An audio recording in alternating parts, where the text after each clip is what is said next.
Welcome to the Empower Women Show, the show that elevates and promotes women in the community by sharing their story and showcasing their businesses. My name is Jane Trimble, and in the studio with me today is Cheryl Robertson, an engineer from Regina. Hello, Cheryl. Hi. How are you? Excellent. Good. Thank you for having me today. You're very welcome. Why don't we start with who you are, where you're from, and a little bit about what you do. Okay, well, I'm a Saskatchewan girl at heart. Yeah. I grew up in Nipawin, Saskatchewan, and a small community just a couple hours away from here. And I'm a daughter of two beekeepers, so grew up in the teenage years of having to work on the farm and being in that community, a smaller community. You get to know a lot of people and you get to see a lot of things. And one of the things that was ingrained in me is in order to make your community good, you have to be a volunteer. So that is something that is near and dear to my heart, is giving back to the community. Okay. And molding the environment that you're in. So usually that's how I get involved with something. I see something that I think is a disservice and then I get involved to try to fix it. Wow. Okay. Yeah, and as for becoming an engineer, I call myself an accidental engineer. Yeah. At the time, I should say it felt accidental. It just wasn't something when I was a kid where people would say, yeah, I want to be a doctor or I want to be a teacher. I was like, I don't know what I want to do. Yeah. Kind of still feel the same way. I still don't know what I want to do. Yeah. But I went to school for business admin. Okay. And long story short, ended up in engineering and wasn't the normal path people would take. And have throughout my career experienced things that I thought I might leave. But found ways to stay in the profession, and that volunteer in me has come out where I now want to keep building more women in engineering, more women in STEM, more women in non-traditional roles. So a little bit about me. I love it, and that's why I wanted to have you on the show today, because one of our missions is to highlight and promote women in non-traditional roles, and of course engineering falls into STEM, and that's very male dominated, correct? Absolutely, yeah. So what was your kind of experience that you mentioned, like adapting, finding ways to make it work for you? Like what were some of the things that you came up against, and how did you manage? Yeah, so earlier on in my career, I had a self-doubt. I had finished my engineering degree, kind of felt like just going through, I didn't really know where I wanted to work, and I ended up at SaskPower, and I'm an industrial engineer in the electrical field. So I really felt like a fish out of water, or that was what I was telling myself. It was the voice in my head. And so I experienced a lot of self-doubt and anxiety. Am I in the right place? And early on in my career, we had developed a group called Women's Resource Group at SaskPower. And this was a network for women in non-traditional roles and a lot of engineers.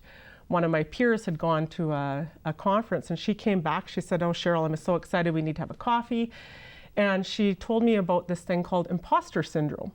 And I was like, as she was describing it, I was like, that's me. And so the imposter is, you have that voice that tells you you're not valuable. It tells you you don't know what you don't know. It doesn't think that you should be there.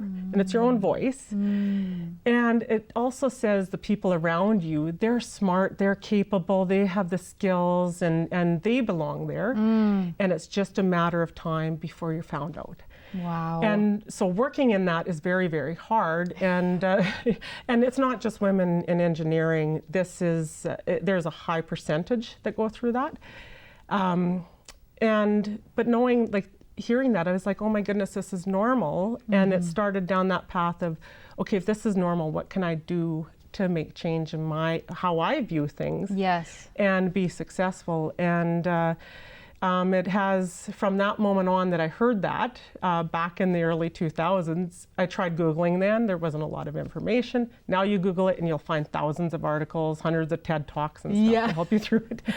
So my mission then was not only to help myself figure out how to get through that, but to also help other women, and had really started down the path of mentoring to share this news.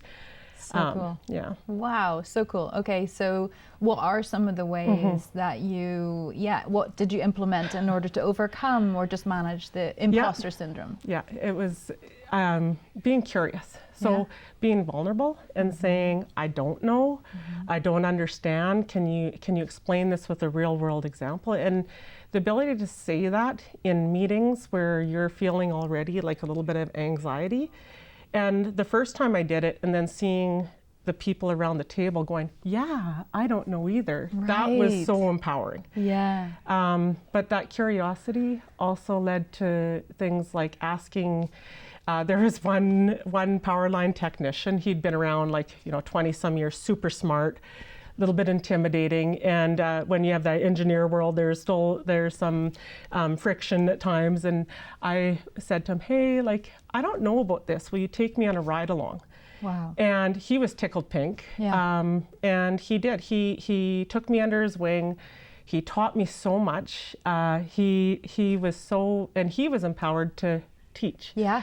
And what I didn't realize in that moment of being vulnerable and asking, I wasn't just getting educated, I was creating these great relationships of support. Yes. And you need that. Yes.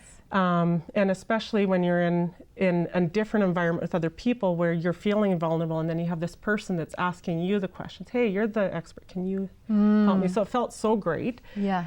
So yeah, being curious, asking questions, getting support from people is very key. Yeah. That would be the first thing. And learning about imposter syndrome, even knowing it exists, it sounds like a self-help, 10-step program. Yeah. Admit that you have a problem first. Is knowing that it exists is so key, asking for that support and help, and then surrounding myself with a good network. Because sometimes you don't have the person to ask, or you don't know where to go. So having mentors, I have so many mentors. Yeah. And network. I have, right now, I have two girlfriends that they're both engineers as well. Yeah. They've both worked their way up in the companies that they work in, and we get together, and it's that very safe space, and that helps you through. I love that word, safe. Yeah. Yeah, and I think that is what you mentioned about having that community around you that create that feeling of safety. I think that's something too that I am always saying I want to bring more of the divine feminine into the workplace, and that's what I mean. It's, wafty language for just that it needs to feel safe for you to be honest, to ask the questions that everybody else is thinking. Yeah, and so do you want to share a little bit about your mentoring experience then? What is that like? What does it look like? Oh my goodness. Okay, so I'm in different, there's informal and formal. So I have volunteer groups that I've been involved with, business professional women, APEGs and that, and finding the I'm going to call them more experienced women, and we volunteer. So you get that relationship. It's a little bit more informal. And then at SaskPower, we've developed a formal mentorship program, and there's matches, and that has a different value to it as well. And that's in-house? Yeah. And so I've been in those relationships through APEGs, through SaskPower, through volunteerism, and then also when I'm on an international committee that we do mentoring circles for women in utilities. And so lots of different ways you can do it. Yeah. And it is about having the conversation, sharing experiences, and creating safe spaces for people to bring things up. Yeah. Have you seen, a success story? I'm sure you have many of them where you've worked with someone that maybe did come in with the imposter syndrome or something else, a problem or something that was limiting for them. And then through the journey of mentorship, you saw them shine or become. Do you want to share a success story? So, I've oh my goodness, and it goes both ways. Yeah, I'm sure. The first three topics in a mentorship, this is something that I have put in for the formal ones that I go into, because some people come in and they don't know what to talk about. Yeah. And the number one, obviously, is I bring up imposter syndrome, because that was such a big thing for me. And I did have, I would call her a young woman. She wasn't all that young, but she was younger than me. Yeah. And she, same thing, got into this relationship and she didn't know. And when I talked about the imposter syndrome, she literally broke down, and she was she was just so relieved to know that it was normal and that she had this community of support and that there are ways to go through it. And she was ready to leave. And she ended up moving up into leadership roles and, you know, really,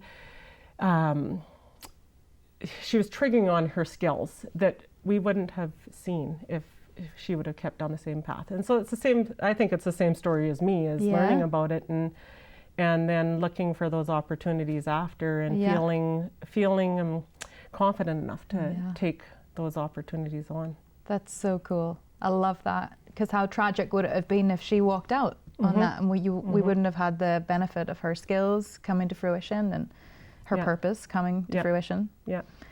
And if someone wanted to be involved in engineering or be mentored by someone like yourself, how could somebody get involved? What's a simple way? Well, of course, the universities, that would be first step. That's like one of my early mentoring situations, was when I was deciding to go into engineering, was to go and talk to someone in the faculty, and I ended up talking to the associate dean, and he really made me comfortable to go in. Same thing for anyone else. If you're curious, going and taking that time to talk at the universities, there's lots of resources there. They all have their student societies.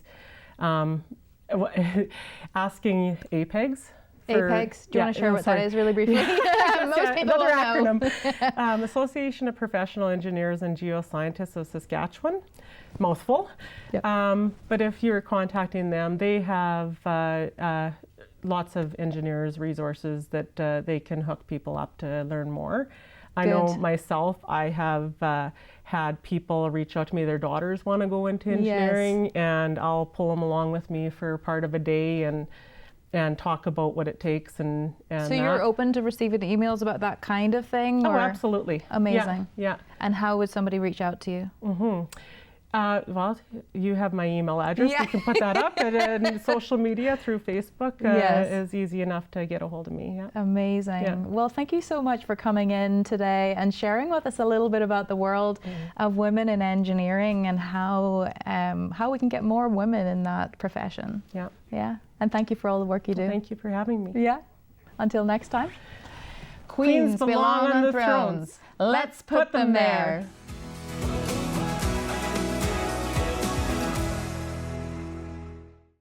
Effective social media marketing is so much more than posting pretty pictures on Instagram and Facebook.